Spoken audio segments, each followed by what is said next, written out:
구원에 이르는 믿음.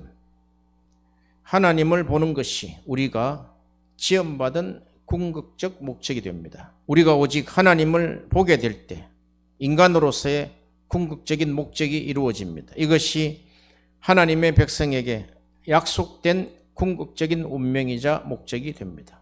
우리는 바로 이와 같은 궁극적인 목적을 위해 구원을 받았습니다. 우리는 하나님에 의해 하나님의 진노로부터 하나님의 영광을 위해 구원을 받았습니다. 베드로전서 1장 9절에 믿음의 결국 곧 영혼의 구원을 받음이라. 우리 믿음의 결국 목적지죠. 믿음의 종착역은 영혼의 구원을 받는 것입니다. 하나님을 보는 것입니다. 하나님을 만나는 것입니다.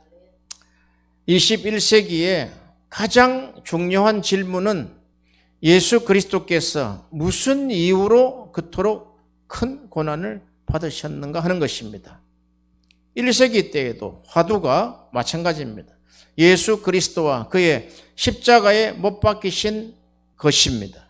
바울은 존재 이유를 이렇게 이야기합니다. 고린도전서 2장 2절에 내가 너희 중에 예수 그리스도와 그의 십자가에 못 박힌 것 외에는 아무것도 알지 아니하기로 작정하였습니다. 누가 이 예수를 십자가에 죽였습니까? 그 궁극적인 대답은 하나님께서 그렇게 하셨다입니다. 당혹스러운 대답이지만 성경 전체의 메시지가 이 결론을 내리고 있습니다. 유대교의 검서인 이사야 53장 10절에 여호와께서 그에게 상함을 받게 하시기를 원하사 질고를 당하게 하셨은즉. 이사야 53장 5절에서 그가 찔림은 우리의 허물 때문이요 그가 상함은 우리의 죄악 때문이라. 그가 징계를 받음으로 우리가 평화를 누리고 그가 채찍에 맞음으로 우리가 나음을 입었도다. 에티오피아 내시가 광야를 지나갑니다. 그가 그냥 가지 아니하고 성경을 들었습니다. 성경을 읽고 있는 구절이 이사야 53장이었습니다. 그런데 그 마차 앞에 빌립이 섰습니다. 내시가 이렇게 이야기합니다. 이 성경에 기록된 그가 누구냐? 사도행전 8장 34절에 그 에티오피아 내시가 빌립에게 말하되 청컨대 내가 묻노니 선지자가 이 말한 것이 누구를 가리킴이냐? 그가 찔림은 우리의 허물이나며 그가 상함은 우리의 죄악이 때문이라. 그가 징계를 받음으로 우리가 평화를 누리고 그가 채찍에 맞아 우리가 나음을 받았도다. 그가 누구냐는 거예요. 그가 십자가에 못 박혀 죽으신 예수입니다. 몇 년 전 미국의 개혁을 위한 기독교 연합 연례 모임에서 5,000명 중 100명을 무작위로 선택하셔서 조사한 결과 복음의 의미를 정확히 아는 사람은 단 1명뿐이었습니다. 1%입니다. 1%. 복음이란 무엇인가? 기독교 지도자들도 복음에 대한 정확한 의미를 아는 사람이 1%밖에 안 된다는 거예요. 지금 이 세상에 마귀가 우리의 정신을 다 혼돈시켰습니다. 우리 인생의 목적이 어디 있습니까? 하나님을 보는 거예요. 우리의 구원이 완성되는 지점에서 하나님을 만나게 되는 것입니다. 그저 이 땅에서 행복하게 누리는 것이 복음이라면 그 복음은 반쪽으로 끝나버립니다. 존 파이프라는 목사님이 예수가 십자가에 못 박힌 이유 50가지 21세기의 가장 중요한 질문이라고 그랬습니다. 예수가 왜 십자가에 못 박혀 죽으셨느냐? 그것을 50가지를 나열해서 책을 썼습니다. 마틴 루터가 종교개혁을 일으킬 때 그가 비덴베르크 성당에 붙였던 그 반박문이 95개 조항의 논제입니다.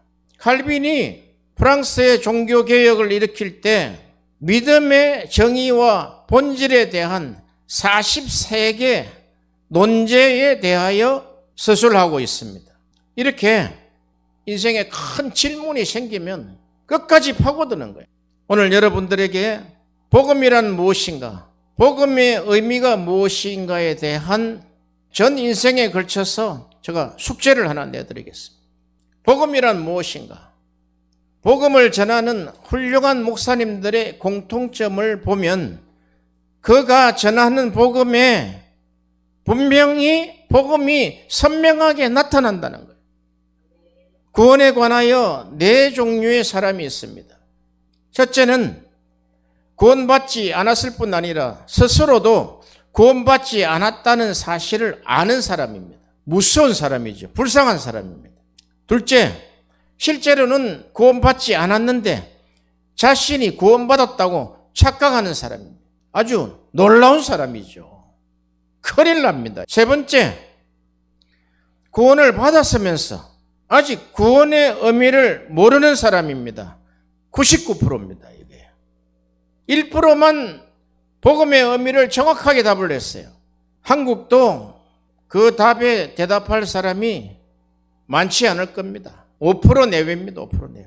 네 번째, 구원받았을 때 그 기쁨을 지속하는 자, 계속해서 그 구원의 기쁨을 지속하는 자, 이렇게 구원에 관하여 네 종류의 사람을 말씀을 드렸습니다. 그런데 왜 사람들이 이렇게 확실한 진리인 성경을 믿지 않는 걸까요? 기독교 진리는 사실일 수도 있고 아닐 수도 있다. 어쨌든 나는 개인적으로 예수 그리스도가 필요하다고 느끼지 않습니다.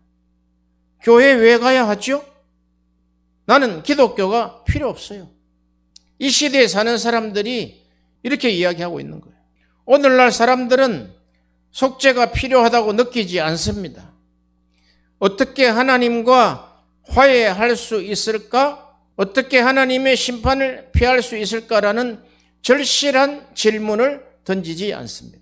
이런 세상에 우리는 신학을 공부하고 있습니다. 사람들이 성경의 진리를 의심하는 이유와 확신케 하는 복음의 진리를 평생 찾아 나서야 합니다. 우리 전 인생의 과제 하나를 드린다면, 다시 말씀드리면 복음이란 무엇인가? 복음의 진정한 의미를, 평생의 과제를 빨리 완수하시는 것이 훨씬 더 좋습니다. 책이 한 권으로 나올 수 있을 정도로 연구를 해야 됩니다. 하나님의 심판과 진노 아래에 있는 자들임을 우리가 알아야 됩니다. 복음의 핵심 요소는 속죄와 화해입니다.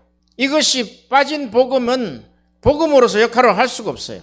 그래서 오늘 세 가지 주제로 말씀을 드리려고 합니다. 첫 번째, 무엇으로 구원을 받는가? 두 번째, 무엇에 의해 구원을 받는가? 세 번째, 무엇을 위해 구원을 받는가? 무엇으로 구원을 받는가? 그건 하나님에 의해.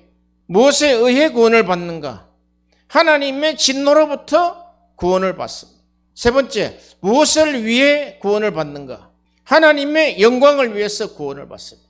이렇게 간단한 질문인 것 같아도 우리 안에 이것이 살아 움직여서 역사를 하지 못한단 말이에요. 우리는 지금 구세주가 필요합니다. 우리는 주님에 의해 주님의 진노로부터 구원을 받았습니다. 에베소서 2장에 보면 우리는 본질상 진노의 자녀라 그랬어요. 그걸 잊어버리면 안 됩니다. 우리가 진노의 자녀며 심판을 받을 수밖에 없는 인간이라는 것을 우리가 알지 못하면 그건 복음을 이해할 수가 없어요. 영혼을 보지 못합니다. 나타난 현상에 의지해서 판단할 뿐입니다. 그러나 인간은 본질상 진노의 자녀며 불순종의 역사하는 영이 역사하는 자녀라면은 우리는 그의 영혼을 볼 수 있어야 하는 것입니다. 인간에게는 구원의 능력이 없습니다. 구원은 하나님께 속한 것이며 구원은 하나님이 주시는 선물입니다. 그래서 구원에 이르려면 믿음이 필요합니다. 회개하지 않는 불신자들은 죽은 뒤에 하나님을 만나야 합니다. 바로 하나님은 그를 엄부의 불꽃에 집어넣어 버립니다. 우리가 주일 강단에 복음을 전하는데 우리 주님은 이 땅에 오셔서 전한 복음이 위기의 신학을 전했습니다. 위기의 신학이란 뜻은 심판의 복음을 이야기합니다. 지금 우리가 이 복음의 강단에 축복만 선포되고 있습니다. 심판이 선포되지 않아요. 심판을 이야기하면 성도들이 떨어져 버리니까. 그러나 복음은 그 심판에서 구원을 주시는 하나님의 능력이단 말이에요.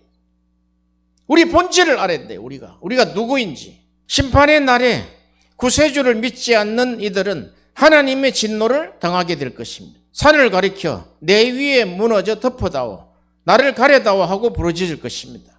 그들은 하나님의 무서운 진노 앞에 견딜 수 없을 것입니다.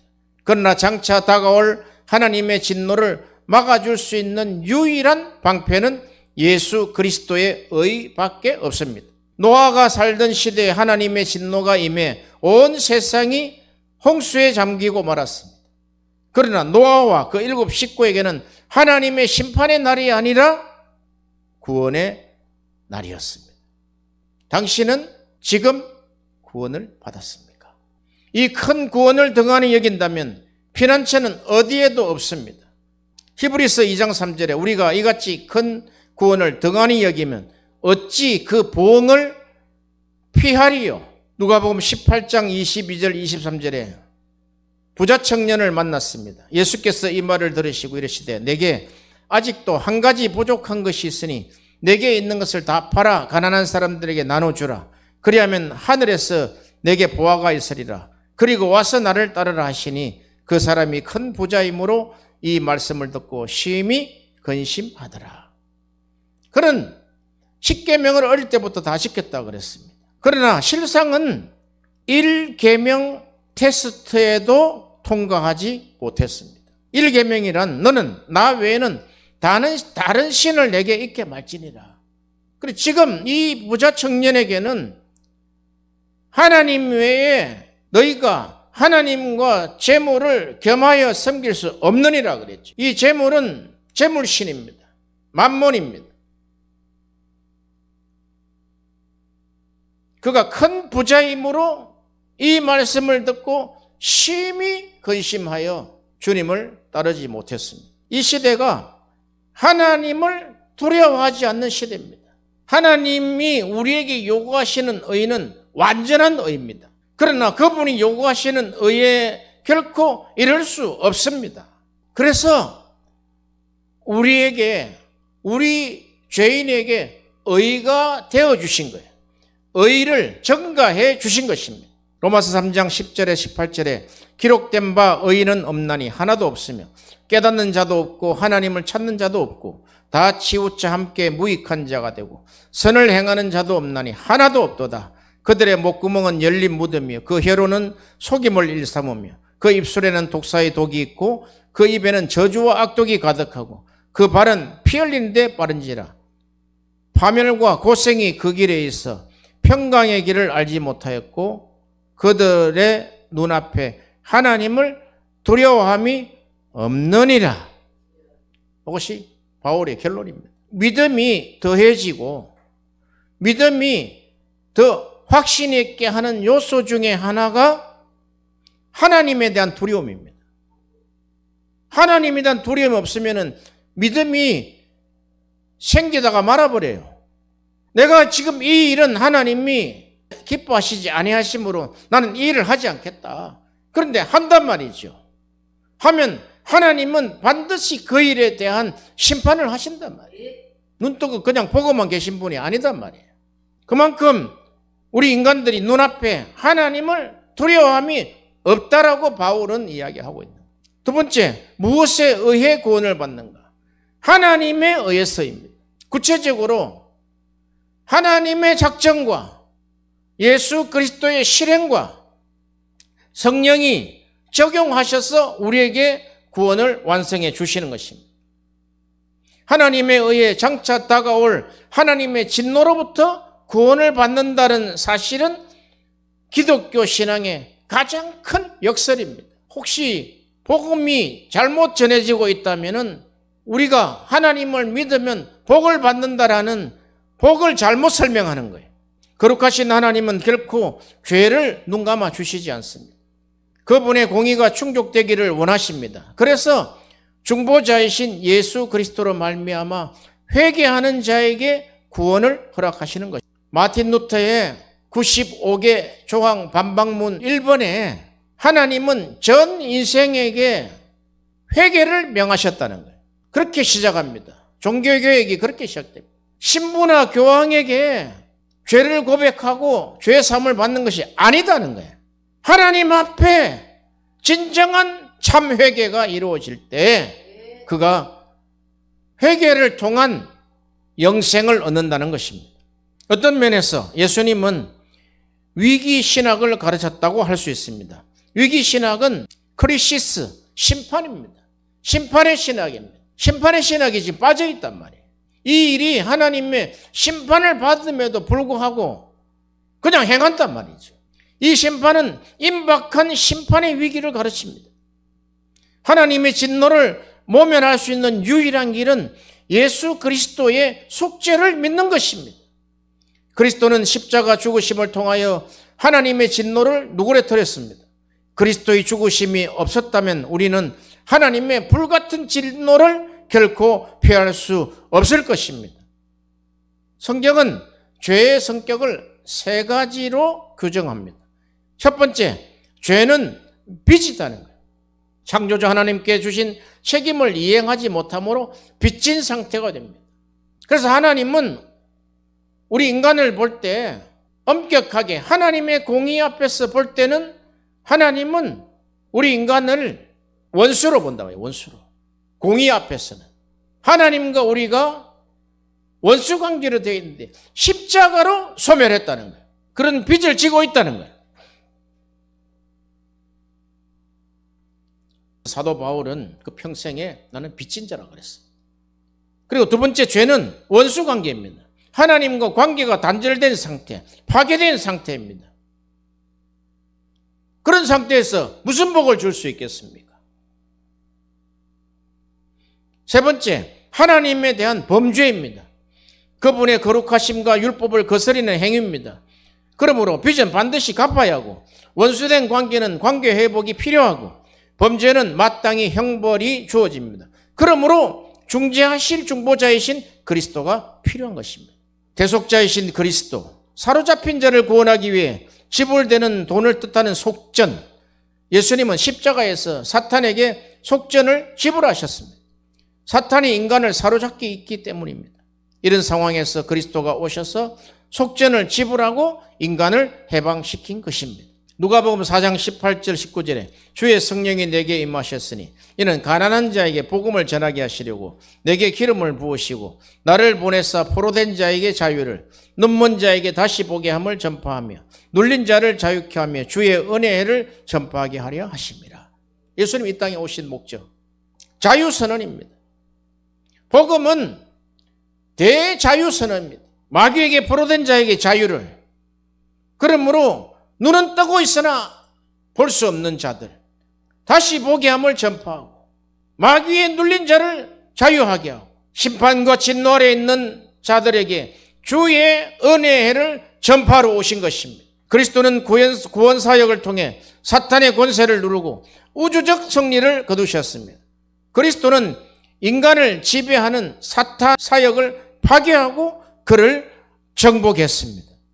예수님은 공생애를 시작하자마자 성령이 이끌려 광야로 나가 사탄의 시험을 받으셨습니다. 그때부터 예수님과 사탄의 대결이 시작이 되었습니다. 이것이 성도들의 신앙의 참 교훈입니다. 이걸 잊으면 안 돼요. 예수님도 시험하는데 우리를 시험 안 하겠습니까? 예수님과 사탄의 대립은 공생애 내내 계속되었지만 예수님은 마침내 십자가의 죽음을 통해 사탄의 권세를 완전 정복하셨습니다. 칼 바르트는 신약에서 가장 중요한 단어가 대신하여라고 지적했습니다. 예수님은 나는 내 양들을 위해, 즉 내 양들을 대신하여 목숨을 버리노라. 고린도서 5장 14절에 그리스도의 사랑이 우리를 강권하시는도다. 우리가 생각하건대 한 사람이 모든 사람을 대신하여 죽었은즉 모든 사람이 죽은 것이라. 그가 모든 사람을 대신하여 죽으심은 살아있는 자들로 하여금 다시는 그들 자신을 위하여 살지 않고 오직 그들을 대신하여 죽었다가 다시 살아나신 이를 위하여 살게 하려 하심이라. 아멘. 그리하여 속죄와 화해를 이루신 것입니다. 로마서 3장 24절 25절에 그리스도 예수 안에 있는 구속으로 말미암아 하나님의 은혜로 값없이 의롭다 하심을 얻은 자가 되었느니라. 이 예수를 하나님이 그의 피로 인하여 믿음으로 말미암는 화목제물, 힐라스테리온이죠. 화목제물로 세우셨으니 이는 하나님께서 길이 참으시는 중에 전에 지은 죄를 간과하심으로 이제 넘어갔다는 거예요. 자기 의로움을 나타내시기 위해서 예수님이 대속제물로, 화목제물로 세우셨다는 거예요. 마틴 루터는 교회의 성패가 이신칭의 교리에 달려있다고 주장했습니다. 칼빈도 루터의 견해에 동의했습니다. 인간이 의롭다함을 받을 때 이중전가가 이루어진다는 것입니다. 인간이 의롭다함을 받을 때 이중적인 전가가 이루어집니다. 첫 번째, 우리의 죄가 그리스도에게 전가됩니다. 우리의 죄가 전가되어 그리스도께서 우리 대신 죄인이 되시는 것입니다. 찬양에 있잖아요. 죄가 되신 구주 예수. 이 찬양을 듣고 눈물이 쏟아지지 않으면 구원의 감격이 없는 자입니다. 죄가 되신 구주 예수를 제가 바울의 서신서를 뒤집어서 찾았어요. 그 구절은 없어요. 없는데 그 구절을 설명하기 위한 구절을 찾아냈습니다. 그리스도께서 내가 지은 죄와 형벌을 짊어지셨다 해도 그것만으로 내가 하나님의 나라에 갈 수 있는 것은 아닙니다. 비록 지옥에 가는 것은 면했다 할지라도 나는 여전히 불의한 상태입니다. 결코 의롭다고 주장할 수 없다는 것입니다. 두 번째, 그리스도의 의가 우리에게 전가됩니다. 이중전가라 그랬죠. 하나는 죄가 그리스도에게 전가되고 그리스도에 있는 의가 우리에게 전가됩니다. 그리스도의 의가 우리에게 전가되면 우리는 하나님의 보시기에 깨끗한 상태가 됩니다. 하나님은 결코 나를 거짓으로 의롭다고 하지 않습니다. 그리스도 안에 있는 자들은 진정으로 그분과 연합합니다. 우리는 전가에 의해 그리스도의 의를 소유합니다. 그리스도는 우리의 의가 되십니다. 그러므로 그분은 우리의 구원자이시며 그리스도는 죽으셨을 뿐 아니라 다시 살아나셨기 때문에 우리를 구원하실 수 있습니다. 루터는 그리스도 안에 있는 사람은 의인인 동시에 죄인이다는 위대한 말을 했습니다. 이건 진정한 복음이 아닐 수 없습니다. 하나님의 나라 들어가려면 내 안에 있는 모든 죄가 사라질 때까지 기다려야 하는데 그런 일은 결코 이루어질 수 없기 때문입니다. 예수 그리스도를 믿으면 그 의가 나에게 전가된다. 나에게 있는 죄는 주님이 대신 짊어지신다는 것입니다. 그 찾은 구절이 고린도후서 5장 21절입니다. 하나님이 죄를 알지 못하신 이를 우리를 대신하여 죄로 삼으신 요 구절입니다. 죄가 대신 구주 예수. 대신하여 죄를 삼으신 것은 우리로 하여금 그 안에서 하나님의 의가 되게 하려 하심이라. 아멘. 그래서 바울의 신앙은 예수 그리스도와 연합되면서 항상 출발합니다. 예수 그리스도 안에서 예수 그리스도로 말미암아 바울의 신앙의 표지석입니다. 연합되어 있다는 거예요. 예수 그리스도 안에서 나의 출발은 그리스도로 말미암아. 세 번째, 무엇을 위해 구원을 받는가? 그리스도인은 죽은 뒤에도 하나님과 함께 거합니다. 이것이 예수님의 약속입니다. 요한복음 14장 1절에 너희는 마음에 근심하지 말라. 하나님을 믿으니 또 나를 믿어라. 내 아버지 집에 거할 곳이 많도다. 그렇지 않으면 너희에게 일렀으리라. 내가 너희를 위하여 처소를 예비하러 가노니 가서 너희를 위하여 처소를 예비하면 내가 다시 와서 너희를 내게로 영접하여 나 있는 곳에 너희도 있게 하리라. 내가 가는 곳에 그 길을 너희가 알리라. 할렐루야. 우리가 하나님의 나라에 갈 수 있는 이유는 그리스도 안에서 하나님의 양자가 되었기 때문입니다. 우리는 하나님 아버지의 가족으로 선택을 받았기 때문에 하늘나라의 집에 거할 수 있습니다. 우리는 하나님의 자녀로서 그분의 상속자가 되었기 때문에 그렇습니다. 요한일서 3장 1절에서 3절에 아버지께서 어떤 사랑을 우리에게 주사 하나님의 자녀라 일컬음을 얻게 하셨는고 우리가 그러하도다. 그러므로 세상이 우리를 알지 못하면 그를 알지 못합니다.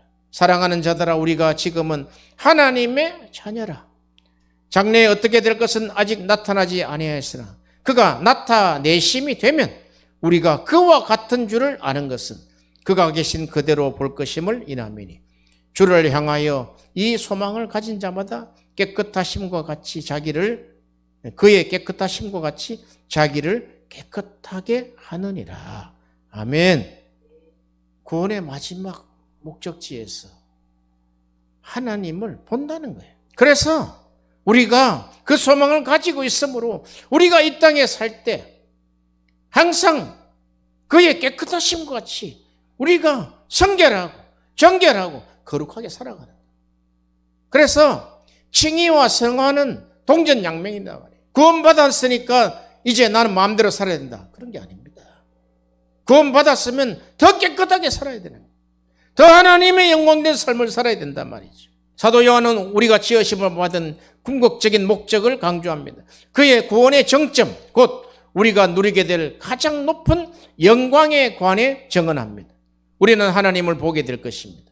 요즘 사람들은 이런 경외심을 잃고 사는 것처럼 보입니다. 하나님의 자녀가 되었다는 사실에도 별로 놀라워하지 않습니다.